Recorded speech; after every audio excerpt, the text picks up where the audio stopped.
ओम शांति। 9 अक्टूबर 2023। बाबा के महावाक्य। मीठे बच्चे जितना याद में रहेंगे, पवित्र बनेंगे, उतना पारलौकिक माता पिता की दुआएं मिलेंगी। दुआएं मिलने से तुम सदा सुखी बन जाएंगे।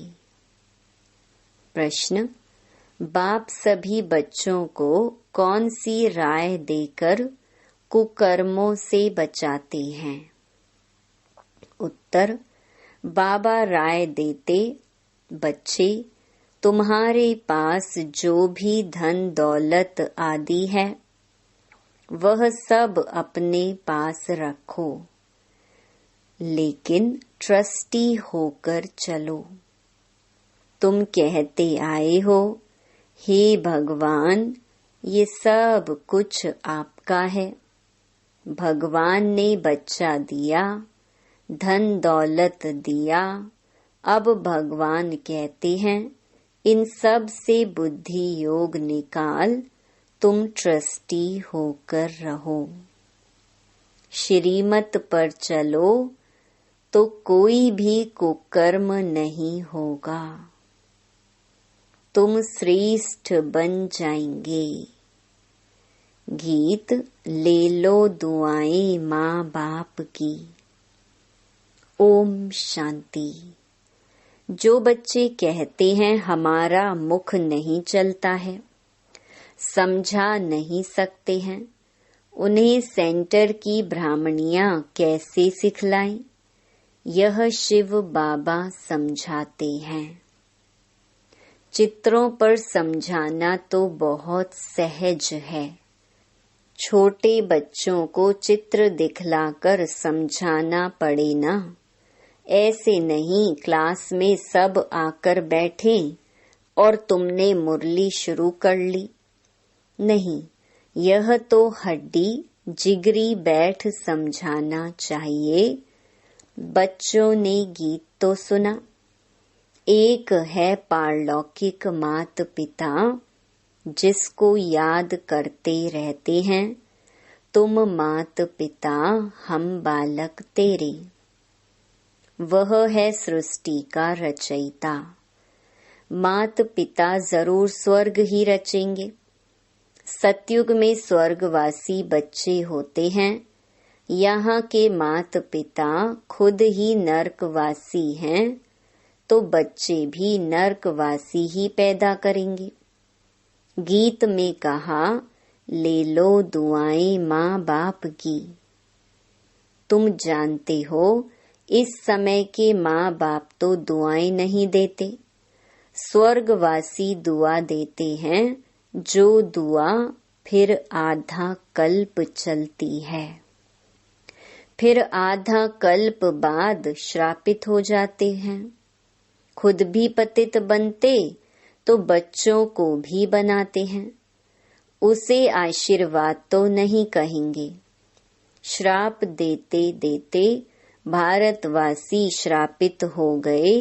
कितना दुख ही दुख है। इसलिए माता पिता को याद करते हैं। अभी वह माता पिता दुआएं कर रहे हैं, पढ़ाकर पतित से पावन बना रहे हैं। यहाँ है आसुरी संप्रदाय, रावण राज्य। वहाँ है दैवी संप्रदाय, राम राज्य। रावण का जन्म भी भारत में है। शिव बाबा जिसको राम कहते हैं, उनका जन्म भी भारत में है। तुम जब वाम मार्ग में जाते हो तो भारत में रावण राज्य शुरू होता है। तो भारत को ही राम परम पिता परमात्मा आकर पतित से पावन बनाते हैं। रावण आते हैं तो मनुष्य पतित बनते हैं, गाते भी हैं, राम गयो रावण गयो जिनका बहु परिवार है। राम का परिवार तो बहुत छोटा है और सब धर्म खत्म हो जाते हैं, सबका विनाश हो जाता है। बाकी तुम देवी देवताएं रहेंगे। तुम अभी जो ब्राह्मण बने हो वही ट्रांसफर होंगे सतयुग में। तो अब तुमको माँ बाप की दुआएं मिल रही हैं। माँ बाप तुमको स्वर्ग का मालिक बनाते हैं। वहाँ तो सुख ही सुख है। इस समय कलयुग में है दुख। सभी धर्म दुखी हैं। अभी कलयुग के बाद फिर सतयुग होना है। कलयुग में कितने ढेर मनुष्य हैं। सतयुग में तो इतने मनुष्य नहीं होंगे। जितने ब्राह्मण होंगे वही फिर वहाँ देवता बनेंगे। वह भी त्रेता तक वृद्धि को पाते रहेंगे। कहते हैं क्राइस्ट से 3000 वर्ष पहले सतयुग था। बिफोर क्राइस्ट और आफ्टर क्राइस्ट। सतयुग में तो एक ही धर्म, एक ही राज्य है। वहाँ मनुष्य भी थोड़े होंगे। सिर्फ भारत होगा और कोई धर्म नहीं होगा। सिर्फ सूर्यवंशी ही होंगे, चंद्रवंशी भी नहीं होंगे। सूर्यवंशी को भगवान भगवती कह सकते हैं क्योंकि वे संपूर्ण हैं। तुम बच्चे जानते हो पतित पावन तो एक परम पिता परमात्मा ही है। चक्र के चित्र तरफ इशारा। देखो बाप ऊपर में बैठे हैं। यह ब्रह्मा द्वारा स्थापना करा रहे हैं। अभी तुम पढ़ रहे हो। जब इन देवताओं का राज्य रहता है तब और कोई धर्म नहीं रहता है। फिर आधा कल्प बाद वृद्धि होती जाती है। ऊपर से आत्माएं आती जाती हैं। वर्ण बदलते जाते हैं।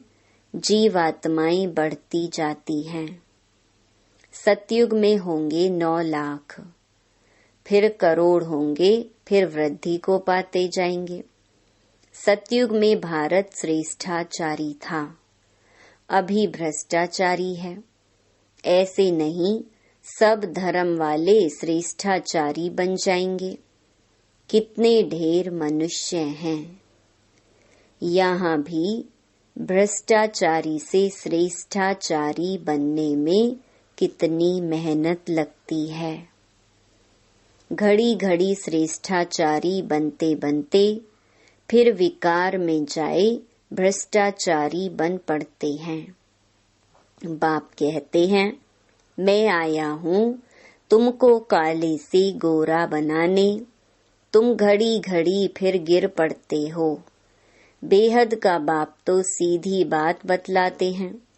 कहते हैं, यह क्या कुल कलंकित बनते हो, काला मुंह करते हो। क्या तुम गोरा नहीं बनेंगे?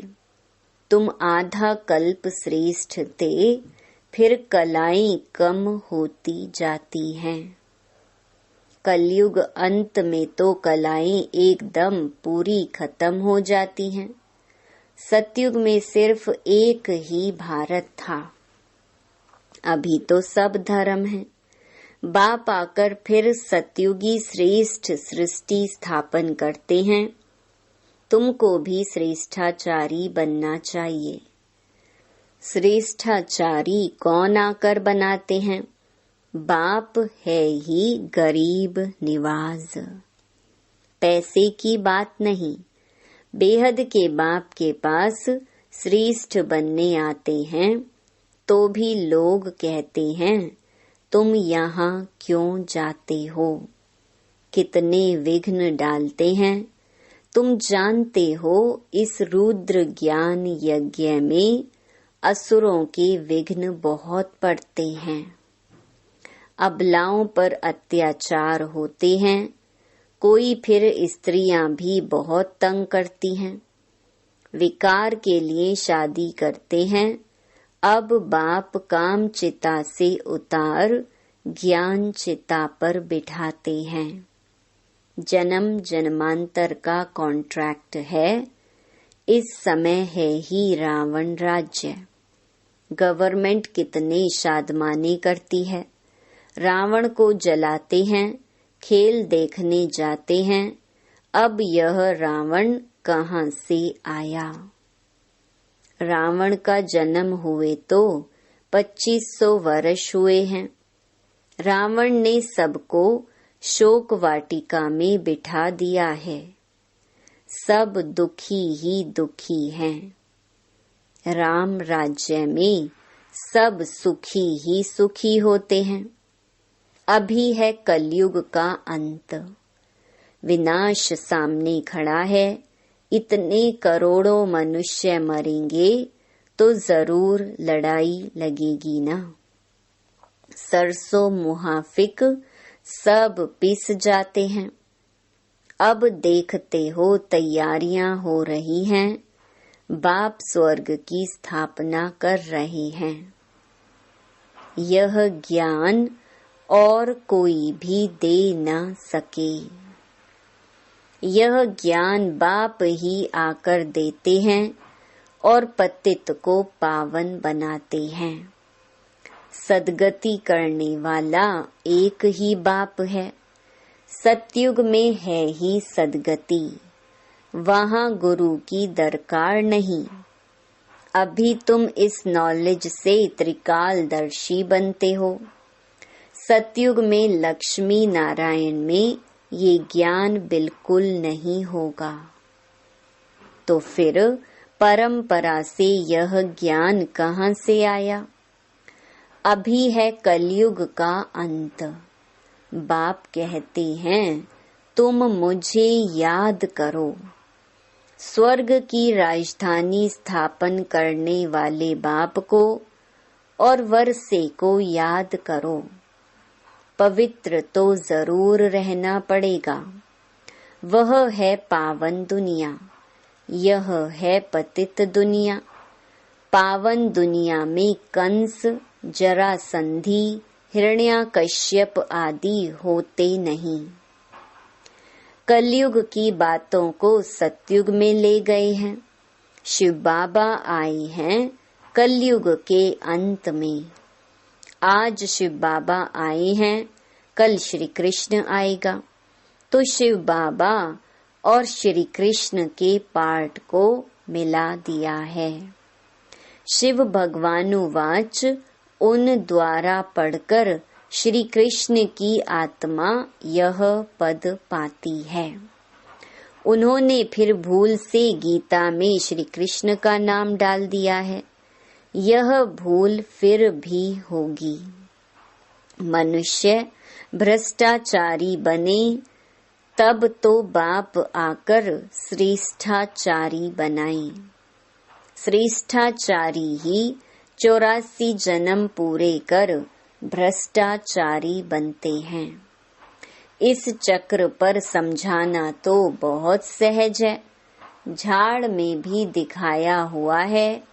नीचे तुम राजयोग की तपस्या कर रहे हो, ऊपर लक्ष्मी नारायण का राज्य खड़ा है। अभी तुम थुर में बैठे हो, फाउंडेशन लग रहा है। तुम जानते हो फिर सूर्यवंशी कुल वैकुंठ में जाएंगे। राम राज्य को वैकुंठ नहीं कहा जाता।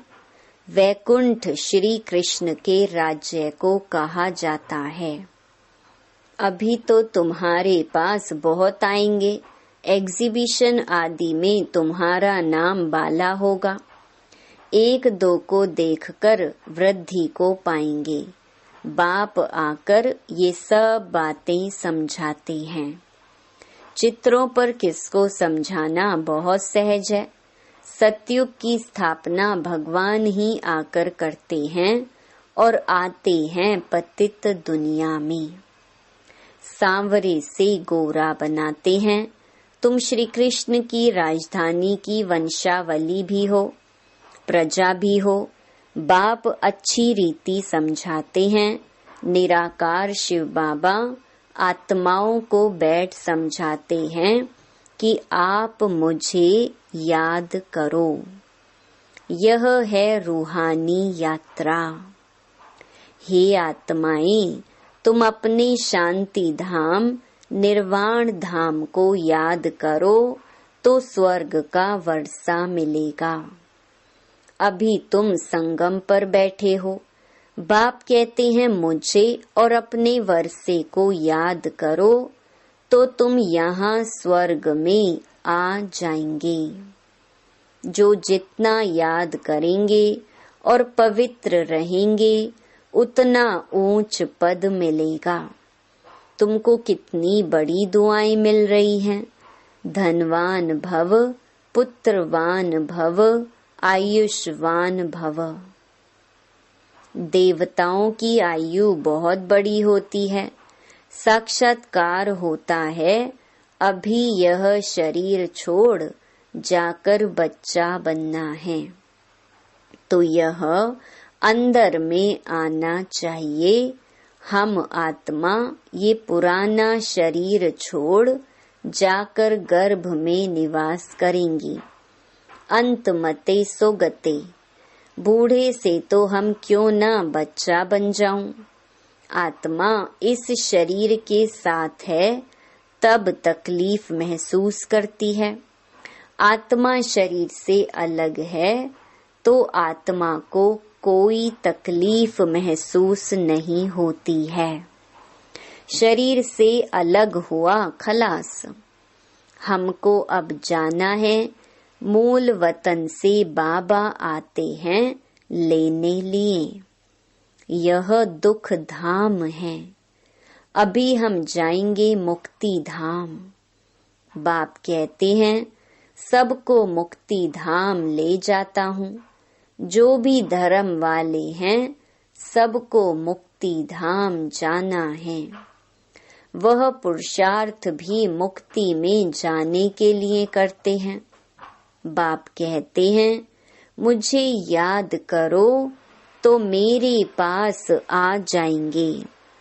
बाबा को याद कर भोजन खाओ तो तुमको ताकत मिलेगी।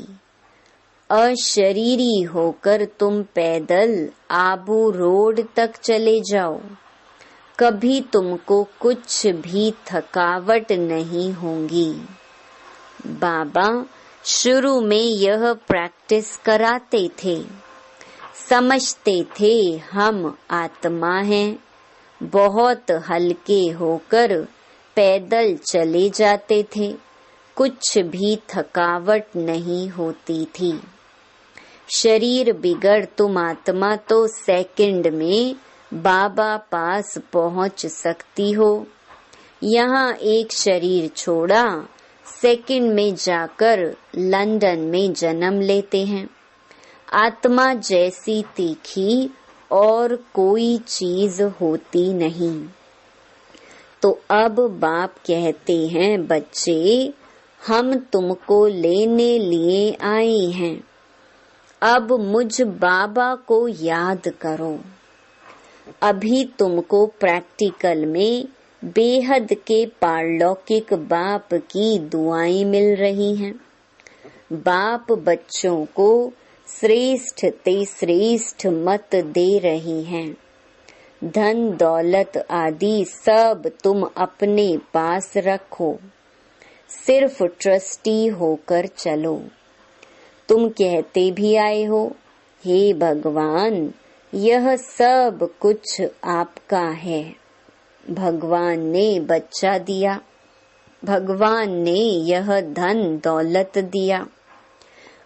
अच्छा फिर भगवान आकर कहते हैं इन सब से बुद्धि योग निकाल, तुम ट्रस्टी होकर चलो। श्रीमत पर चलो तो बाप को मालूम पड़ेगा तुम कोई कुकर्म तो नहीं करते हो। श्रीमत पर चलने से ही तुम श्रेष्ठ बनेंगे।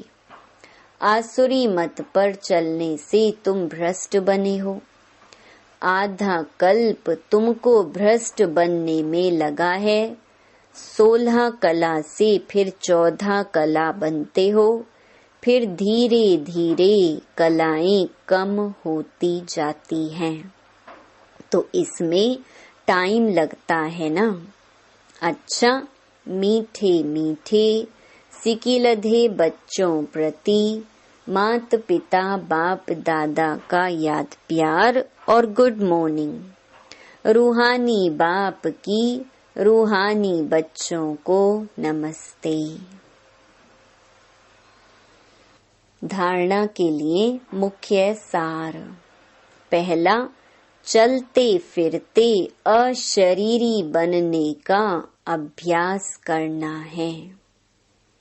भोजन एक बाप की याद में खाना है। दूसरा, माता पिता की दुआएं लेनी है, ट्रस्टी होकर रहना है। कोई भी कुकर्म नहीं करना है। वरदान, अनासक्त बन लौकिक को संतुष्ट करते भी ईश्वरीय कमाई जमा करने वाले राज युक्त भव। कई बच्चे लौकिक कार्य, लौकिक प्रवृत्ति, लौकिक संबंध संपर्क निभाते हुए अपनी विशाल बुद्धि से सबको संतुष्ट भी करते और ईश्वरीय कमाई का राज जानते हुए विशेष हिस्सा भी निकाल लेते। ऐसे एक नामी और इकोनॉमी वाले अनासक्त बच्चे हैं जो सर्व खजाने, समय, शक्तियां और स्थूल धन को लौकिक से इकोनॉमी कर अलौकिक कार्य में फ्राक दिली से लगाते हैं। ऐसे युक्ति युक्त राज युक्त बच्चे ही महिमा योग्य हैं। स्लोगन, स्मृति स्वरूप बनकर हर कर्म करने वाले ही प्रकाश स्तंभ लाइट हाउस बनते हैं। ओम शांति।